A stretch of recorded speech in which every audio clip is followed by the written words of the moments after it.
Welcome, ladies and gentlemen, to this week's Of the People. You might notice that there is a certain someone missing from your screen. Robert's got this week off, and so Benjamin and I, Lord Redic and I, decided that we would do a little best of episode and revisit some of our favorite guests that we've had on Of the People. So we're going to play you the clips, and then we're going to react. And let us know what you think in the comments. Who were your favorite guests? What were some of your favorite Of the People moments? All right. So like the multiverse is a victim of Kathleen Kennedy, so too is the American universe the victim of Joe Biden. Oh my God, you guys, I'm dying over here talking about this stuff. I hate these people. Well, don't hate your opponent. I know. Hate corrodes, but Joe, I want to jump back to you because as you mentioned, it is Black History Month. And ladies and gentlemen, you are talking with Joe Pinion, who is the first Black candidate for United States Senate in New York in either party. So, Joe, you are part of Black History Month. You're a guy from Yonkers, right? You're history. What? You're part of history. Exactly, right? You're a guy from Yonkers, or did I get that right? It's Yonkers, right? Yep. Yonkers, New York. Yonkers, New York. But so I want to go closer to home to New York City. We're still staying with the immigration topic, but now you have Mayor Adams in New York City, where they're going to hand out debit cards for, I don't know, $1,000 a month, right? It's a brand. Right. And I guess our brand is chaos. Well, our brand is incentive, right? I mean, if I'm going to get, I'm an illegal immigrant, I'm going to get free food and free lodging, and I'm going to displace American citizens and get free education. And by the way, when the Biden administration is moving around these illegal immigrants, we all know, or at least I know, what happens is they fly them to different locations, and there's a special line at TSA, which even if they choose to, they don't have to get there's no ID anywhere. Right? If you're an American, you need identification. But Joe, what's going on in New York City? Because to me, all that is going to do is incentivize more people to come here illegally, provided there's no more than 5,000 a day, right? I mean, yeah. You need to tell us why your people are crazy, Joe. Tell us. Right. Well, and this is the argument and the fight that I get in with my fellow Republicans and my fellow conservatives. I don't think New Yorkers are crazy. I think New Yorkers are suffering under the tyranny of crazy people. If you talk to the average person in Brooklyn, and even if you expand it outside of New York, you talk to every day, not just the people on the streets of Chicago, but also the people in the lower chamber of the state legislature in Illinois. You have plenty of aldermen in Illinois talking about if you are going to be giving Black people anywhere the type of accommodations that the state of Illinois and Chicago is offering to migrants, we would have had a population boom a long time ago. Can you imagine how many people would have been moving back to places like Gary, Indiana, or people would have been moving back to Detroit if all of a sudden we just started handing out $53 million worth of debit cards? I'm seeing all these towns in Vermont who are trying to basically buy you a house and pay you to live there to become a nurse. You don't think that if you were handing out these debit cards in all those small forgotten towns of Vermont, we could have gotten people to move there? So yes, when you juxtapose that with what is happening in places like New York City, where you have Black and brown people to the tune of over 300,000 officially, by some estimates over 600,000 people living in public housing, that is $80 billion behind on repairs. I will repeat, $80 billion behind on repairs. That is not the national bill for public housing in the nation. That is the delinquent bill for public housing in New York City alone. Wow. Just the 5 boroughs. So if you're that person living in that building where the elevators don't work because we had 20,000 that broke down, where there's lead in the paint, and this is documented, where there is arsenic in the water, and this is documented, and you're walking through the streets of Manhattan and you see people rolling into the Roosevelt Hotel with 3 squares and also a debit card to boot, at some point something is going to be triggered in your mind saying, these people don't give you know what about us. And I think that is where many people are. That is where the opportunity is for Republicans. We have to stop getting on Fox and Newsmax. I love them both, but we have to stop getting on TV and talking about what the Democrats have done. We must start going into communities and demonstrating what Republicans are willing to do in the name of making sure that, yes, we put Americans first, put the people who have made this country what it is first. And so if you're going to talk about Black history and all those great phrases used by all those great Democratic politicians, from Jesse Jackson to Barack Obama, hands that pick cotton will pick a president. What is the virtue of having hands that used to pick cotton picking a president if they represent a political party that does everything humanly possible to put your needs and your ambitions on the back burner? So I think, again, there is an opportunity for the conservative movement. There is an opportunity for the Republican Party to say you are getting a live demonstration of just how little these people think of you, of just how stupid they believe you to be, because they can do this in broad daylight and still ask you for your vote with a straight face. Oh my God, Joe.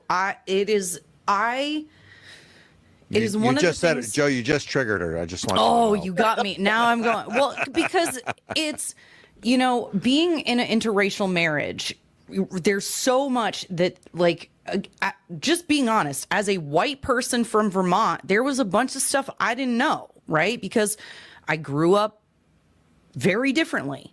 And then what was so frustrating about the Black Lives Matter movement is that there are legitimate problems in Black communities in the inner cities, and all of the legitimate problems got overlooked because of the salacious, outrageous way people were talking about things. And listening to you share, 20,000 elevators, arsenic, lead, and we can't pay reparations. Let's not forget failing schools that trap them in the cities as well, because the only path out, right, of poverty, regardless of race, creed, or color, is education. Correct. And we all want our kids to be better, be more educated than we are. Yeah, Flint, simple. Michigan still has lead in the water. Yep. Right? We can't talk about reparations. We can't talk about fixing this stuff, but y'all are going to give $53 million in debit cards to people who aren't even Americans? To that point, you talk about education, Robert. I have called it the education in this country is a civil rights issue of our time. What is happening in these public schools, it is disproportionately impacting minority students. In New York City right now, as we speak, we're at close to 75% of Black students not being able to do math at grade level. Right? 75%. That is not a typo. That means only around 26% of the Black students are capable of doing math at grade level. The rest of them don't know what they're supposed to know. Across the state, we're looking at close to 60% of all children, all colors, all creeds, unable to read at grade level at a time when those fundamental tools for education are going to mean more than ever. As we head into an automation era where they're going to have to be able to articulate more so than have a particular competence for coding or whatever, what exactly it is they're trying to solve from a problem-solving standpoint, right? So specificity of language is going to have a great impact on all the things that we do on a day-to-day basis moving forward.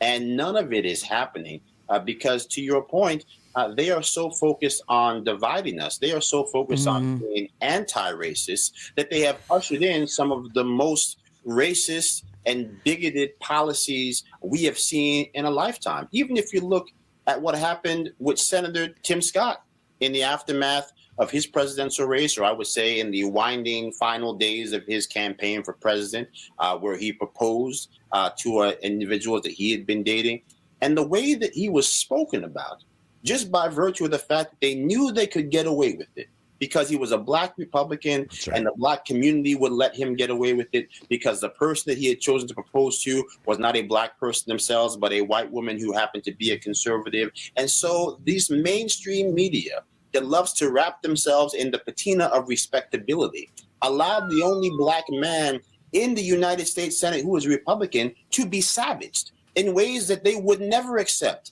under any other conditions. And so now we have built this world where there is only one way to be black. There's only one way to be a black ally.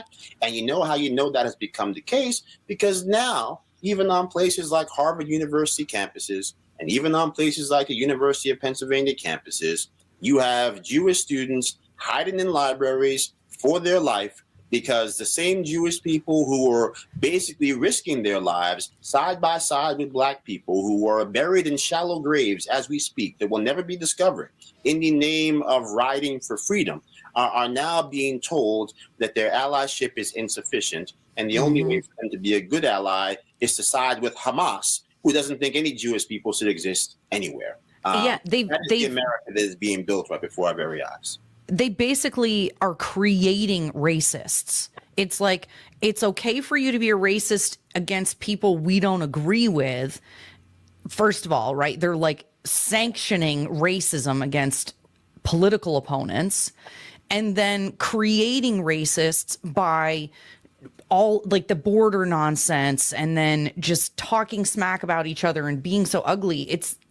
It's creating division where there doesn't need to be. It's not creating division. It's fomenting division that was already there, right? I mean, you've got to sort of step back from all of this. When you look at, right, let's go, you had mentioned Martin Luther King, right? The I Have a Dream speech where I to want to live in a country where I'm judged by the content of my character and not the color of my skin. You juxtapose that with the Black Panthers movement, and the reason I bring that up is because basically Black Lives Matter is sort of a modern day version of the Black Panthers movement, including adopting their 10 or 14 points strategy, right, or belief position. And now it's like an Alice in Wonderland, right? If you don't judge people based on identity politics, then you are a racist. And by the way, as a white person, you have systemic racism. You're born racist and you can't help yourself. So they have made everyone into a victim. And let's not forget, social justice or justice is always rear facing. It's who to blame and how to make reparations or fix the problem. And freedom is always forward facing, Ericka. So they're dividing us because if they can divide us, it's easier to stay in power. And to me, I'm cynical. I'm from New Jersey. We all know that. It's all about staying in power. Joe, what say you? It's 100% about power. And to the point where, here's what I always say. I don't get to tell you what to believe, but I do get to demand you be consistent. And even if you look at what has happened here, it was Malcolm X, of all people, who warned us that the northern white liberal was more dangerous than the southern segregationists, calling them the northern fox to the southern wolf. And yet somehow when these people try to embrace the mantle of black power, they ignore that fact, right? It was the old saying, from Huey P. Newton and Stokely Carmichael, power It does not flow from the sleeve of a dashiki, it flows from the barrel of a gun. And yet somehow these are the same people who, in the name of black power, have sided with northern white liberals who try to unilaterally disarm law-abiding citizens, whom black women are the fastest growing segment of new legal gun owners, because it's our communities disproportionately that have been turned into a shooting gallery by virtue of this ridiculous radical defund the police movement brought to you by the Marxists masquerading as people concerned for Black Lives to Matter. So yes, I think it is purely about power, and it has always been about power. And the time has come for minority communities to recognize that the power is vested in them. It is not vested in those who pretend to speak on their behalf. That's right. And I would argue that until the black community, any minority community, but until the black community understands that the Democrats have been using them as one of the pillars of their support without really, the black community did they benefit under Obama's policies? Not that I saw. Is the black community benefiting under the Biden policies? Not that I saw. But it does come down to votes matter and elections matter. So it's going to be interesting to see, given the rise of illegal immigration, which in New Hampshire was the #1 issue, and yes, we're a border state, but the focus is on the southern border, how that affects the black community's vote towards presumably who Donald Trump will be the nominee on the Republican side versus whether it's Joe Biden or somebody else. Look, I think to that point, right, it's, if you take your Republican hat off, right, and just try to look at things from a logic standpoint, right? Is it logical for someone to arrive at the conclusion that a vote for this party is going to benefit them? Well, if you look at somebody who was, I call the not in my backyard northern white liberal crowd, perhaps it does benefit them to vote for Democrats if their main concern is being absolved of any guilt for how they're acting in the present. And that's what happens when Democrats line up and start talking about reparations for things that people that died long before they were born are responsible for, right? When New York State is talking about reparations, even though clearly it is a northern state where it is not responsible for the transgressions of history, right? So there's that perspective. If you're looking at the LGBTQ community, or however many letters have been added now, there is a very real argument to be made that even just in my adult lifetime, by the pushing of Democrats, there has been marriage codified at the federal level and certainly before that at the state level for gay marriages. There are now laws being codified to effectively strip parents of rights to make sure that children can transition without their permission. You could make the argument that there are policies being passed that if you are someone that subscribes to that type of mindset, that would benefit you. You get to the Black community, you get to the Hispanic community, people who are here legally, I don't know how you make such a compelling argument. In fact, it goes the opposite way, right? There are schools in New York City right now where there is not a single Black child reading or doing math at grade level. Right, that's a real thing.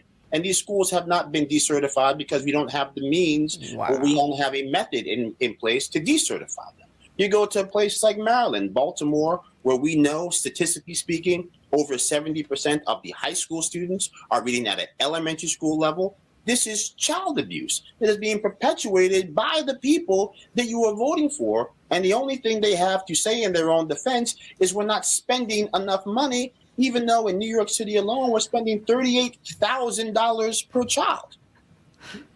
How much more money do you need? So, yeah. It's because meritocracy is no longer, we don't want to be the best. We want to make everyone equal, and we want to solve the problems of the past, and it's racist to believe in meritocracy. And here's apparently, or any other of the things that they have just unilaterally labeled as racist. I'm pretty sure breathing is going to be next. Hey, Joe. Oh yeah, you definitely. We're all the now. white people are definitely polluting the oxygen. Oh my God, I love it, you guys. And you know what else I love? You, Joe Pinion. You have been an awesome guest here on Of the People. We thank you so much for joining us this week. What fun. Love your perspective and also love to hear what's going on up in the Northeast as a fellow Yankee myself. So thank you, Joe, for coming on this week. Where is the best place for people to go follow you? Is it Twitter? Is it YouTube? Where can they check you out? Yeah, people can find me on Twitter, Joseph Pinion, one word, Pinion. They can find me on Instagram. I am Joe Pinion. They can go to joepinion.com. But look, I think all of these issues that we talked about simply highlight the fact that we cannot afford another 4 years of Joe Biden. We didn't even talk about the things that are happening beyond our border. This man has been sleepwalking our country to the precipice of a third world war. You look at what's happened with Iran, you look at what's happened with Russia and Ukraine, you look at what's happening in the South China Sea, and you look at the fact that the banker for all of this carnage occurring around the world has been a Chinese Communist Party that has gone unchecked by Joe Biden or the Democrats' United States Senate. It'll all be fun and games until 40-year-old sons and daughters get letters in the mail saying that they must report for duty, because that's where we are right now with the tragic under-enrollment and lack of preparedness for our military. We're about 1 foot away from that. So this election is critical. I, again, believe that America will always endure, but will America endure in the fashion that we are accustomed to it? I don't know if that's the case if we give this man, Joseph Robinette Biden, another 4 years at the helm. So again, get out, vote. Focus on those local elections, those state legislatures that are critical. Those congressional seats are critical. A state senate in New York that we have to try to take back. I'm sure it's the same in New Hampshire. So get active, folks, because you got one shot to save your country. Socialism. The goal of socialism is communism. The world is quite familiar with socialism and the horrors socialism has brought with it. It wasn't that long ago. Actually, it's still with us. Socialism creeps into government slowly until it's too late. Socialism, the big lie. Yes, it could happen anywhere.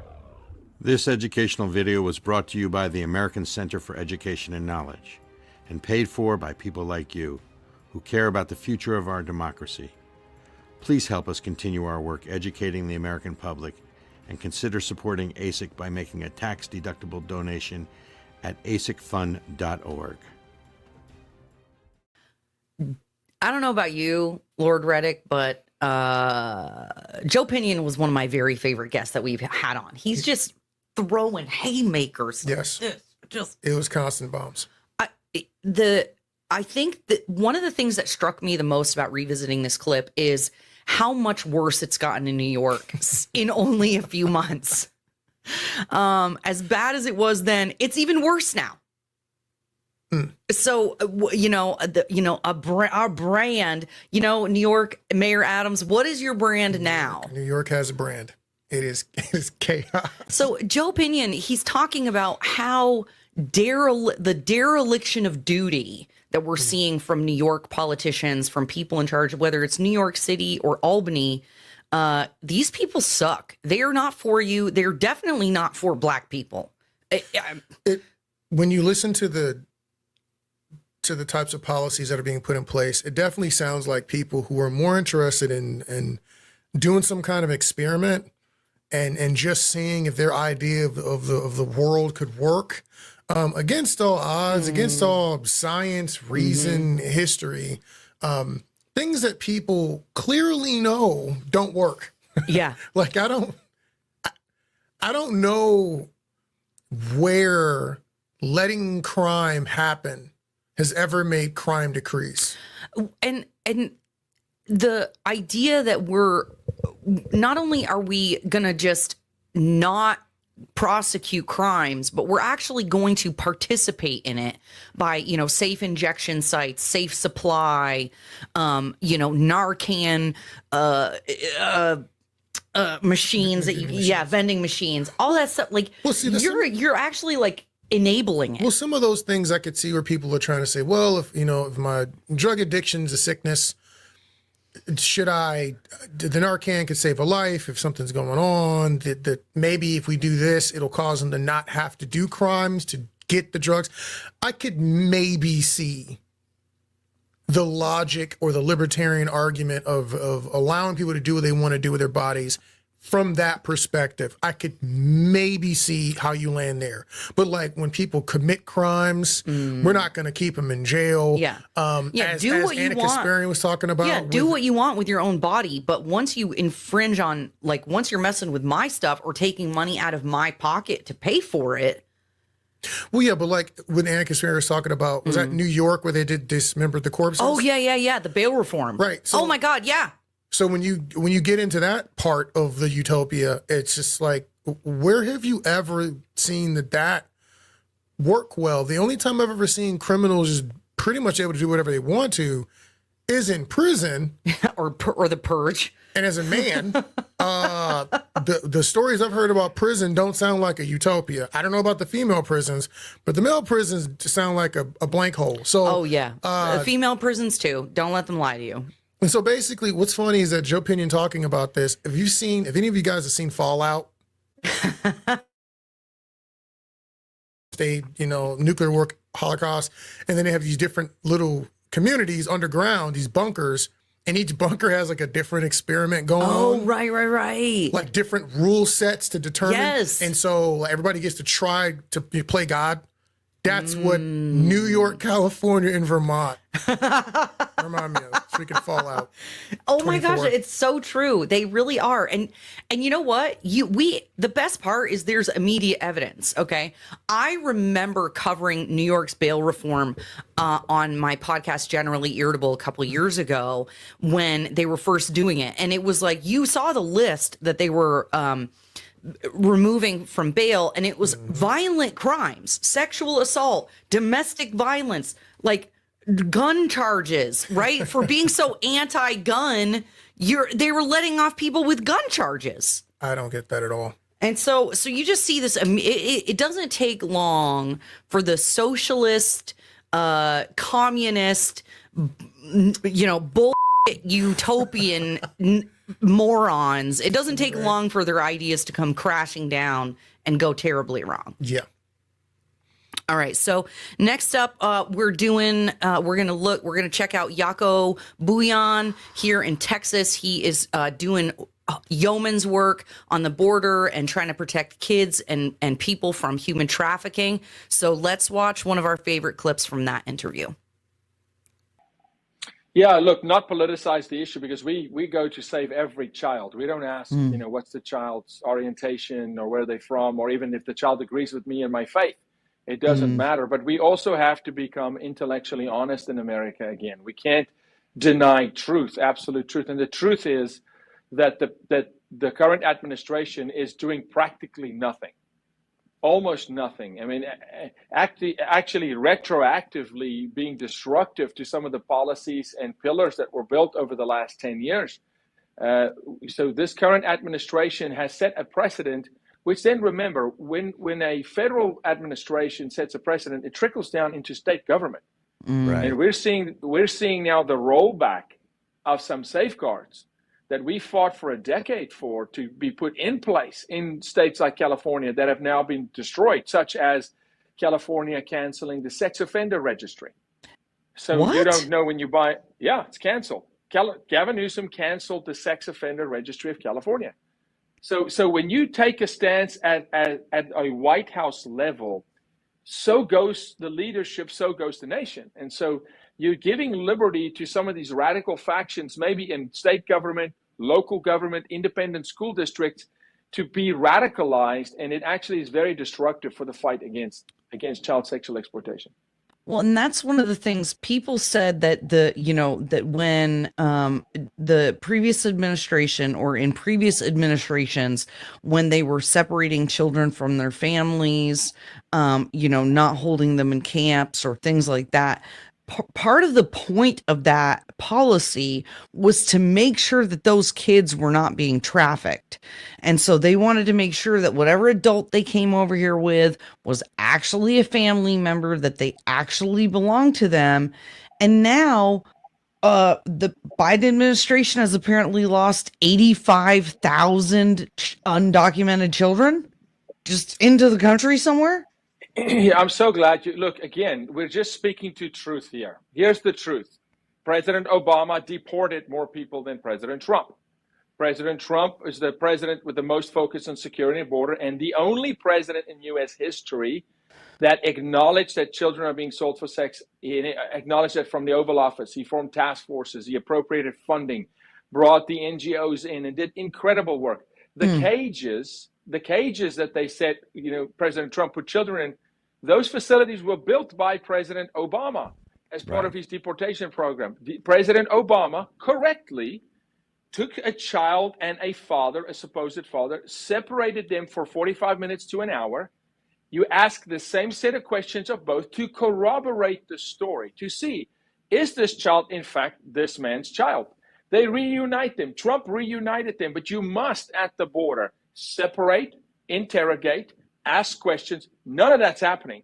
It's illegal now by Biden initiative. It's illegal for CBP on the border to question a man, to ask him whether it is his daughter or not. There's no questioning going on. Zero. There's no questioning going on the border. There's no search and verify. There's no going.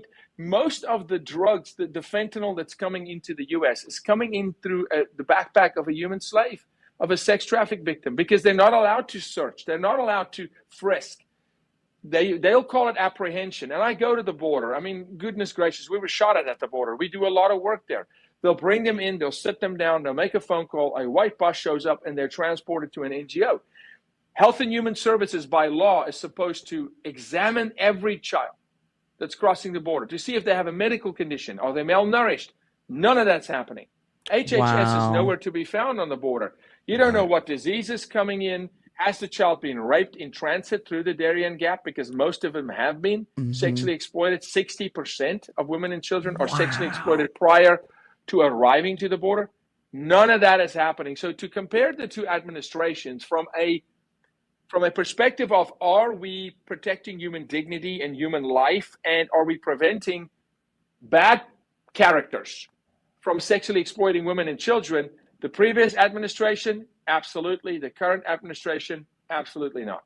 Well, and that's the thing that to me is so frustrating is, you know, you hear these politicians saying, oh, you know, they're coming from these devastated countries and we need to help everyone. And, oh, what does the Statue of Liberty say? And you go, okay, yeah, that's cool and all, but you also are now incentivizing the very criminals that are guaranteed to harm the people that you say you're trying to help. Look, I'll say this to you. Can you imagine? And this is number one, it's lies. The White House has not acknowledged not one time since 2020 that children are being sold for sex, yet they have all the evidence. They know of all the children that have died, the bodies buried. They know of the rape trees. They understand. They know. They have all the intel. They look the other way because the political motive is different. The end justifies the means. If Karine Jean-Pierre, the press secretary of the United States government for President Biden, if Karine Jean-Pierre tomorrow morning stood up in the White House press room and said the following: President Joe Biden had an epiphany last night, and he came to the understanding that children are being sexually abused and raped and sold as commodities by the cartel. Do you know what would happen? The American public would demand for the border to be controlled and shut down. So they don't do it. They don't do it because it doesn't play into the cheap labor movement. It doesn't play into the trilateral agreement that Joe Biden signed with Spain and Mexico, where he said we will take 7 million migrants before the end of his term. It doesn't play into the Davos crowd and the World Economic Forum movement of moving people. When people move, children are sexually exploited. That's why the Super Bowl is the #1 sex trafficking day of the year.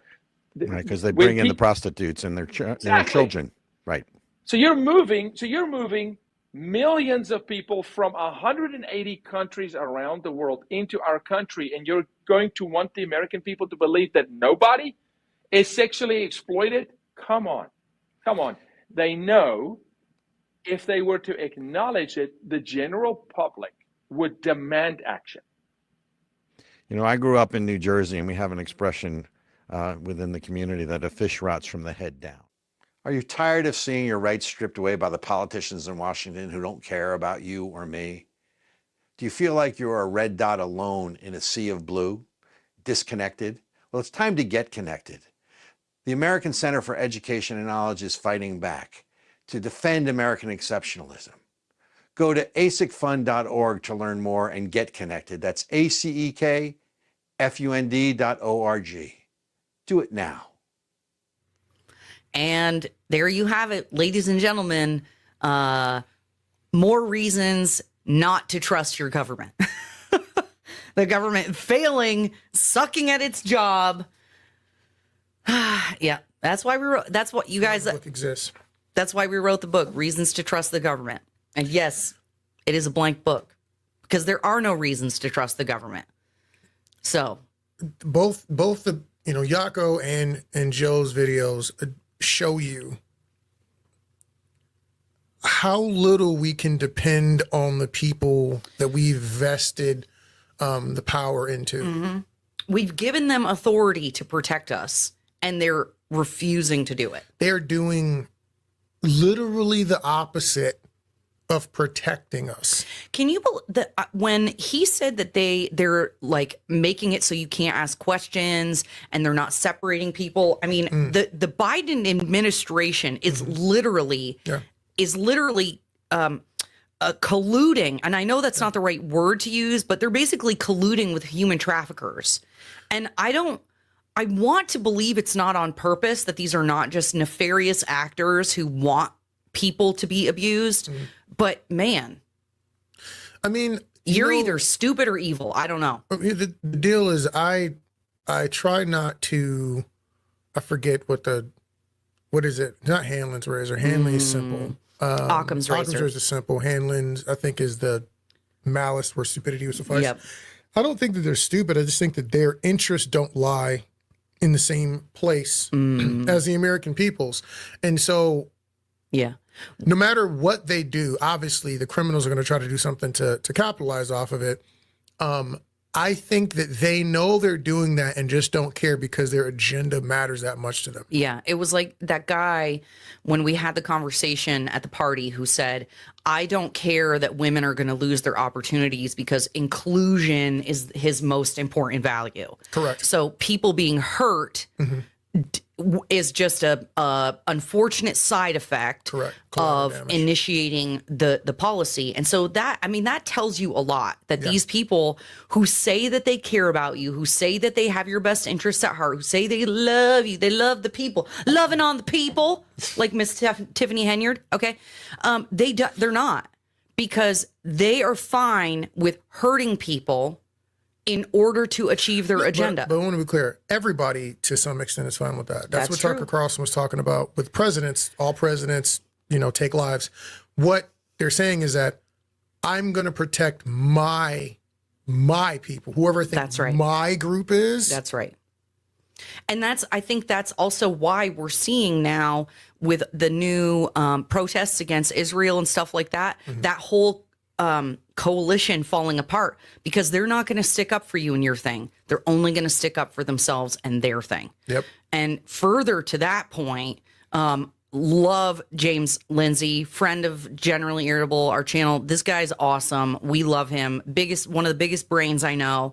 And we're going to be listening to him again talk with us about cultural Marxism and the absolute nonsense that we're seeing on college campuses now.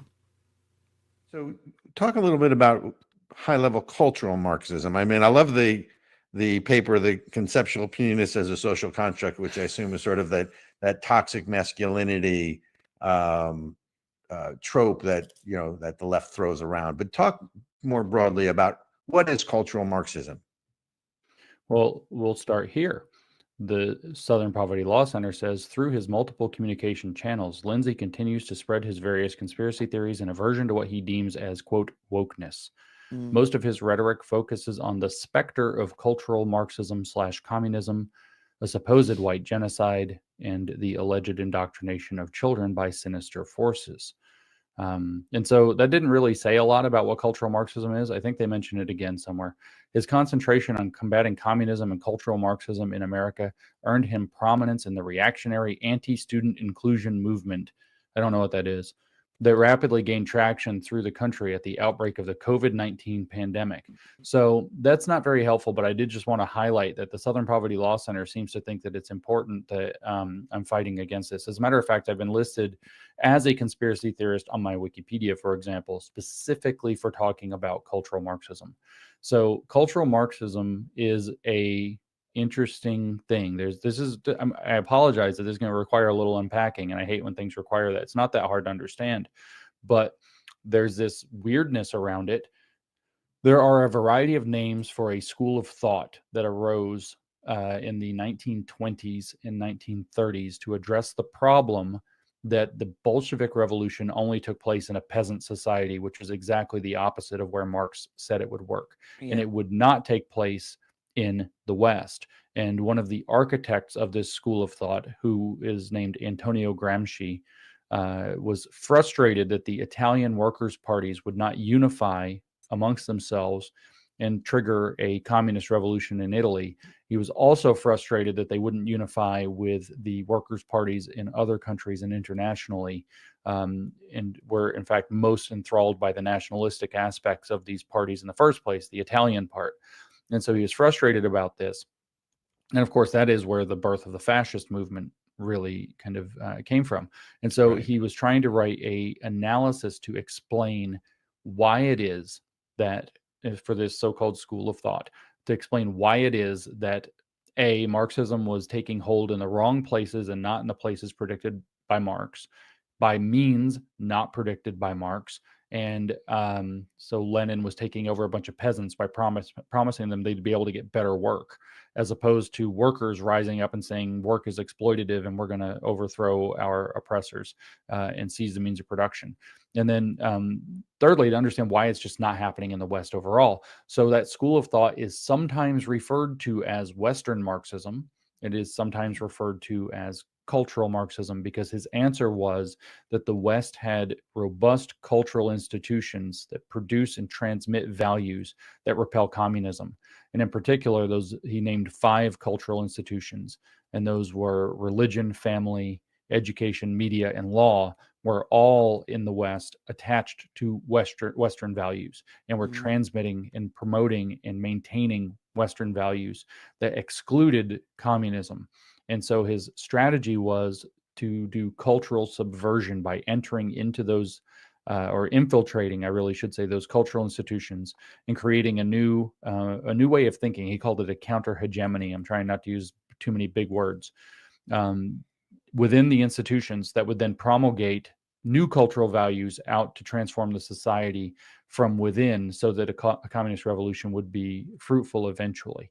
And so this is sometimes called cultural Marxism, but the communists, being very savvy operators, claim that cultural Marxism is a dog whistle for disliking Jewish people, that it's an anti-Semitic dog whistle, because many of the people that were involved in the building of Western Marxism were in fact Jewish, or at least they were people who claimed to be Jews, one way or the other, or they had Jewish parentage or something of this kind. What binds them together is not their religion, but rather that they were communists, as evidenced by the fact that they were also big fans later of Mao Zedong, who is famously not very Jewish. It turns out he's sort of Chinese. Point. So Western Marxism, or cultural Marxism, is a school of thought that was architected by Antonio Gramsci in Italy, George Lukács in Hungary primarily, and then the Frankfurt School, which developed obviously in Frankfurt, Germany, at the University of Goethe in Frankfurt, and which was originally called the Institute for Marxism, but then they changed it to the Institute for Social Research so that it would kind of be a little under the radar. And so if you go, for example, now to Wikipedia and you type in cultural Marxism, it'll direct you to a page called Cultural Marxism Conspiracy Theory. This was not true 5 years ago, or even 4 years ago. I don't know exactly when that changed, but I remember that it did. But you can now, there is a link that will take you to the old page that explains that there's this whole school of thought that thought to use Marxist conflict-based stratified class analysis across cultural issues, cultural infiltration and subversion, in order to prepare the West to be taken over in a communist revolution, which was going to take complete values subversion and inversion to accomplish. That also explains the aspect of it that is actually a conspiracy theory, that is the Jews run everything and they created communism in order to be able to subvert the West because they want to be, whatever Jewish destruction, Tikkun Olam, or whatever the hell Olam that they say it is. Tikkun Olam. Yeah, you can see I'm super versed and interested in this. So got it. So cultural Marxism is a school of thought. Maybe it's better, just to avoid this stupid SPLC horse, to call it Western Marxism. It has definitive fathers who wrote copiously. George Lukács very famously wrote a very, I think, accessible, given that it's communism, book in 1923 called History and Class Consciousness, that lays out what became a lot of Western Marxism. Antonio Gramsci wrote this stuff down in what are collected in what's known as the prison notebooks, which span over 3,000 pages that he wrote in prison after the Italian fascists threw him in prison to, quote unquote, stop his brain from working for 20 years. He died in prison 11 years later. So his brain only ended up not working for 9 of the years. And for the other 11, he wrote 3,000 pages of some of the most influential Wow. communist doctrine ever written in secret in his prison cell. And so these are known architects. The Frankfurt School arises in 1920-ish, 23-ish, something like that, massively funded, and grows in influence. And its early members are like Max Horkheimer and Walter Benjamin and all these are people with names who wrote books with their names on them. It's not hard to see what the line of thought or school of thought is. And then eventually, Horkheimer and Marcuse and Adorno, who are big prominent members of the Frankfurt School, Erich Fromm, Hitler takes a chancellorship in the 30s in Germany. They're like, we better get the hell out of Dodge. And so they were brought to the United States to get asylum from Hitler's fascist regime. And the United States decided that these people that are like blatant cultural subverters needed to be brought into major institutions like major universities, Brandeis, Columbia, UCLA, UCSD. Maybe one of them ended up in Berkeley for a while. I can't remember. And then also Herbert Marcuse gets stuck in the Office of Strategic Services, the OSS, which is the precursor to the CIA. So this is who's building out the thing that becomes our CIA in the 1940s, if you can imagine. So cultural Marxism is a school of thought that says we're going to use cultural analysis to try to transform the values of the West to make it more fruitful to communism.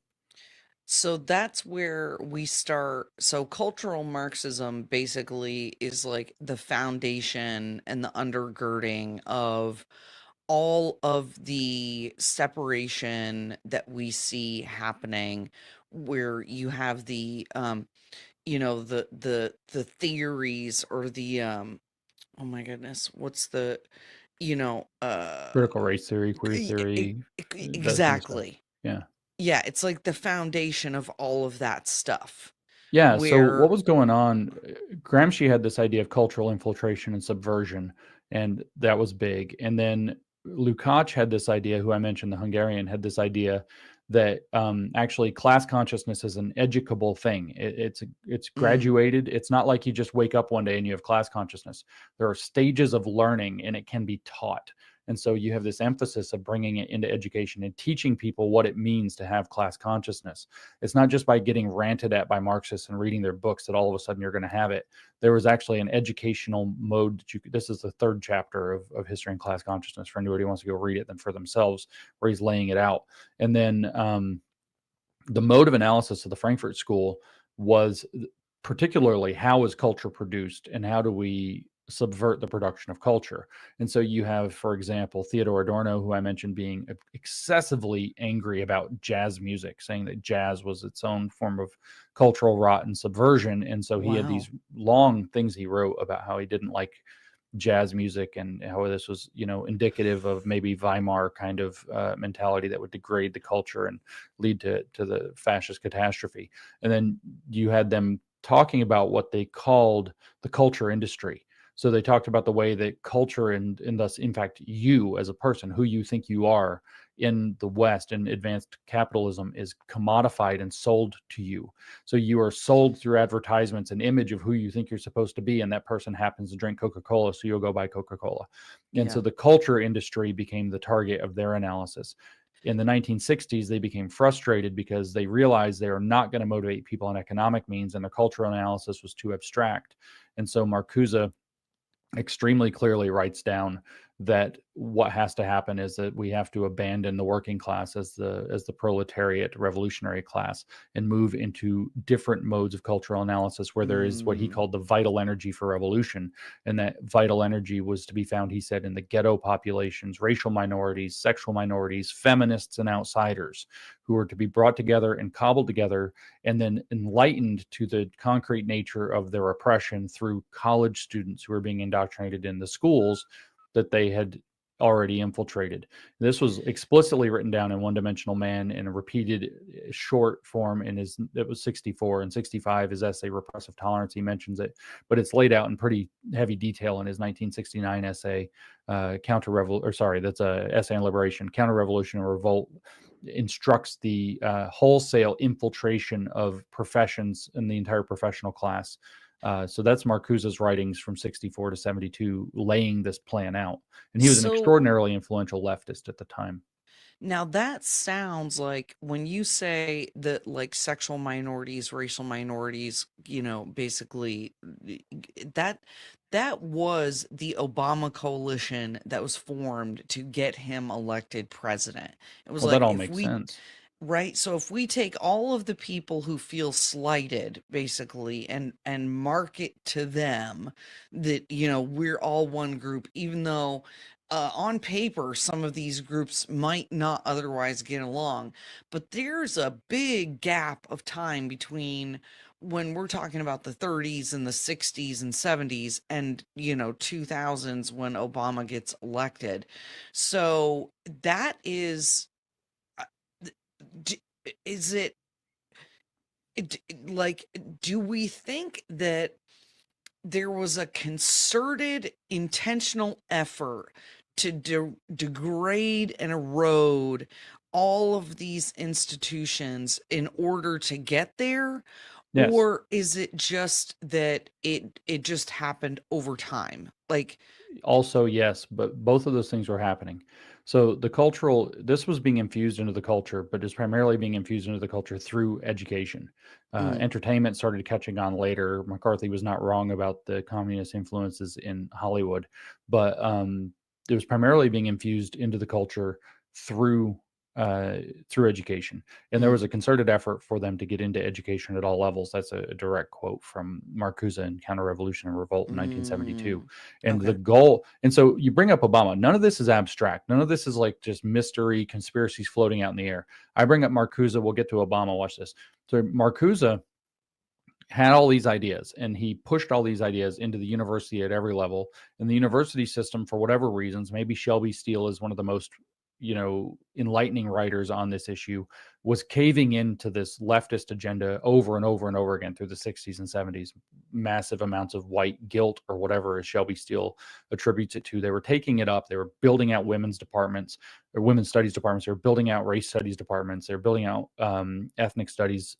Became law in 67 or 8 or something like that in California to have ethnic 67. studies education at the UC system. And so they were building out this educational apparatus, because if you get the education system, you train the students, thus you get the future professionals, and the future professionals shape the world. And so it's pretty clear how this works.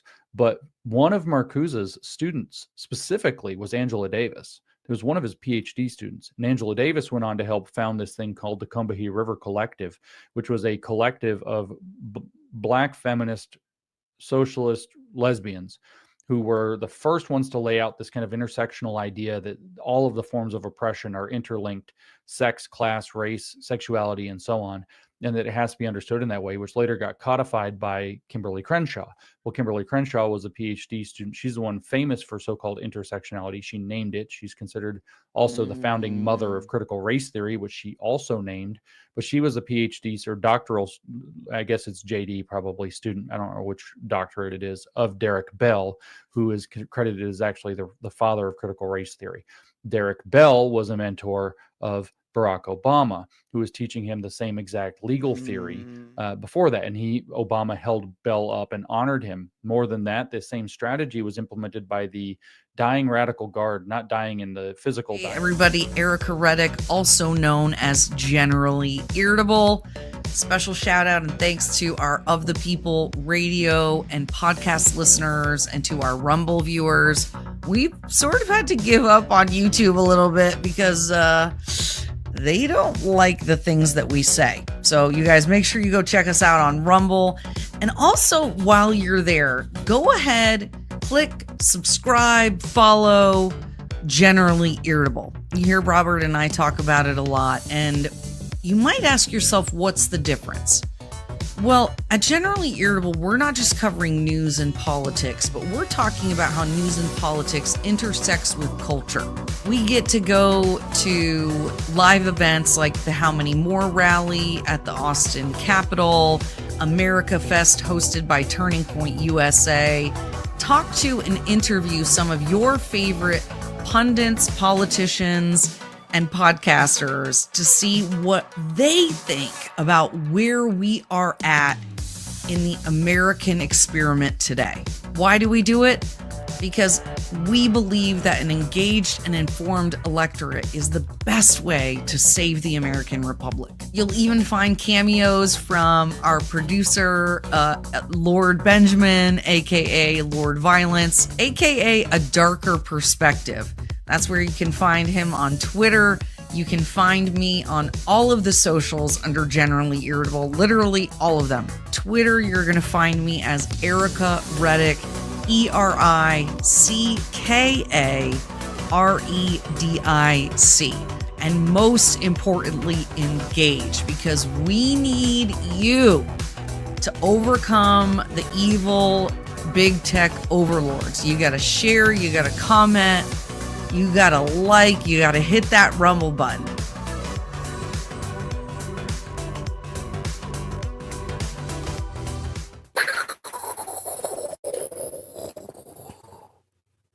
Wow. My mind always feels like it's melting after I talk to James. It's so much information.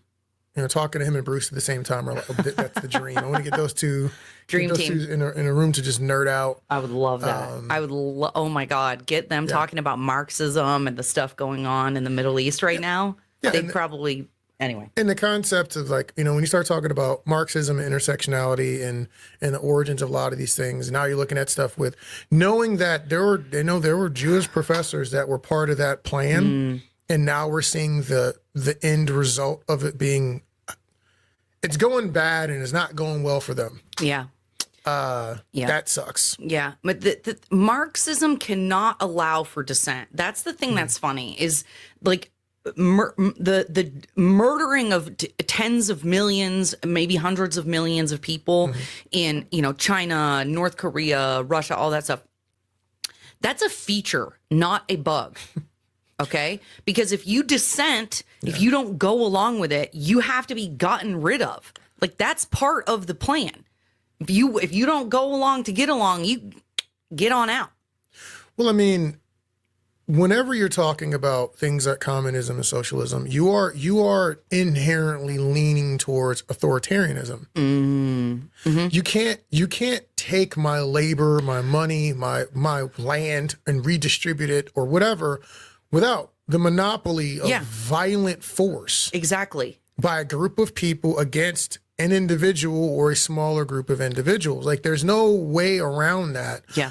Most people are not going to willingly give up their stuff and give away their labor to get nothing particularly in return.